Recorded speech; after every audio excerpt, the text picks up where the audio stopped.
मला आठवतं की माझ्या लहानपणी मी गावात होतो, आपल्यापैकी गावाजण राहतात.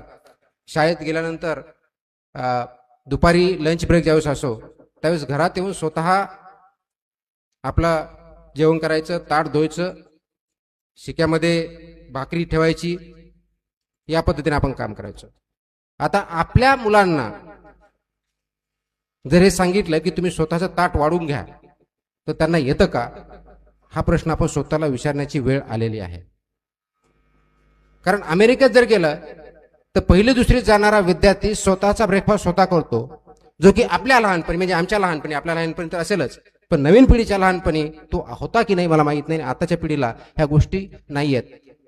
कारण आपल्याला खूप आपल्या मुलांना चांगलं करायचं म्हणून लाडावून ठेवणं जे म्हणतो, लाडावून ठेवणं याचा अर्थ त्यांना कोणत्या स्किल देणं न देता वाढवणं हा अर्थ होत नाही. आणि म्हणून आपण त्याला शिकवतच जर नसो, जबाबदारी कशी घ्यायची आहे, काम कसं करायचंय, स्वतः जगायचं कसं, बोलायचं कसं, वागायचं कसं, हे जर आपण शिकवत नसू आणि शिकवताना फक्त बोलून नव्हे तर ते कृतीतून आपल्याला आलं पाहिजे. आपण जर डायनिंग टेबल बसून ताट दुसऱ्याकडून वाढवून आणि ते ताट कोणत्या दुसऱ्यांनी उचलावं अशी जर अपेक्षा ठेवत असू तर आपले मुलं सुद्धा तशीच करणार आहेत, अनुकरण करणार आहेत. मग आपण त्यांना कोणत्या स्किल देतो, तर दुसऱ्यावरती अवलंबून राहण्याच्या स्किल देतो.